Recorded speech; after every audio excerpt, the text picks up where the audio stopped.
BRS అధినేత కేసీఆర్ చుట్టూ దయ్యాలున్నాయని ఆయన కుమార్తె ఎమ్మెల్సీ కల్వకుంట్ల కవిత సంచలన వ్యాఖ్యలు చేశారు. కేసీఆర్ కు 2 వారాల కిందట లేఖ రాసిన మాట వాస్తవమేనని స్పష్టం చేశారు. లేఖ రాయడంలో వ్యక్తిగత ఎజెండా లేదని స్పష్టం చేశారు. పార్టీలో కుట్రలు కుతంత్రాలు జరుగుతున్నాయని కవిత అన్నారు. మా నాయకుడు కేసీఆర్ అని కవిత క్లారిటీ ఇచ్చారు. అంతర్గతంగా ఆమె రాసిన లేఖ బయటకు ఎలా లీక్ అయిందని కవిత అన్నారు. కేసీఆర్ ను తప్పుదోవ పట్టిస్తున్నారని ఆరోపించారు.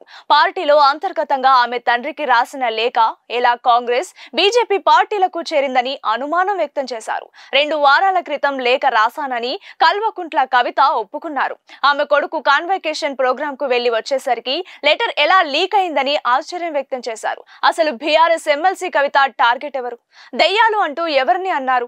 అసలు కేసీఆర్ తో సన్నిహితంగా ఉంటుందెవరు అనేది ఈ వీడియోలో తెలుసుకునే ప్రయత్నం చేద్దాం. డియర్ డాడీ అంటూ బీఆర్ఎస్ లో లోపాల్ని బయటపెట్టిన కవిత మా నాన్న దేవుడు అంటూ వివాదానికి ఫుల్ స్టాప్ పెట్టే ప్రయత్నం చేశారు. కానీ ఇక్కడ మరికొన్ని అనుమానాలకు తెరతీశారు. ఆమె మాటలు రాసిన లేఖ ఆధారంగా అసలు ఏం జరిగిందో తెలుసుకునే ప్రయత్నం చేద్దాం.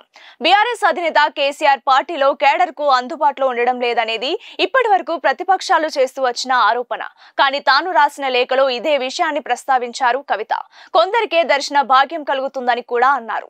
ఆ లెక్కన ఆయన్ని రెగ్యులర్ గా కలిసేది కొందరే అనే విషయాన్ని స్పష్టం చేశారు. అమెరికా నుంచి వచ్చిన కవిత మాట్లాడుతూ పార్టీలో దయ్యాలున్నాయని చెప్పుకొచ్చారు. కోవర్టులతో ప్రమాదం ఉందని తెలిపారు. కేసీఆర్ కుమార్తె లేఖ లీక్ అయిందనంటే పరిస్థితి ఏంటో అర్థం చేసుకోవచ్చునని ఘాటుగా బదులిచ్చారు. అంటే కేసీఆర్ తో రెగ్యులర్ గా ఉన్న వాళ్లే ఆ పని చేసి ఉంటారని కవిత అనుమానం. ఈ అనుమానం చాలా దూరం వెళ్తుంది. ఇందులో చాలా పెద్ద పేర్లు వచ్చే అవకాశం ఉంది. ఎందుకంటే కేసీఆర్ తో నిత్యం ఉండే వ్యక్తులు ఇందులో ఉన్నట్లు కవిత వర్గం ప్రచారం చేస్తోంది. అయితే ఇదంతా పక్కన పెడితే కేసీఆర్ చుట్టూ ఉన్న దయ్యాలు ఎవరనే కొత్త అనుమానాలు రేకెత్తించారు కవిత.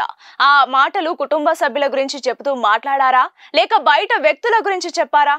కేటీఆర్ హరీష్ రావు కవిత మధ్య విభేదాలున్నట్లు వస్తున్న వార్తలు నిజమేనా అని పలువురు అనుమానాలు వ్యక్తం చేస్తున్నారు. కవిత వ్యాఖ్యలపై కేటీఆర్ హరీష్ రావు ఎలా స్పందిస్తారనేది ఆసక్తికరంగా మారింది.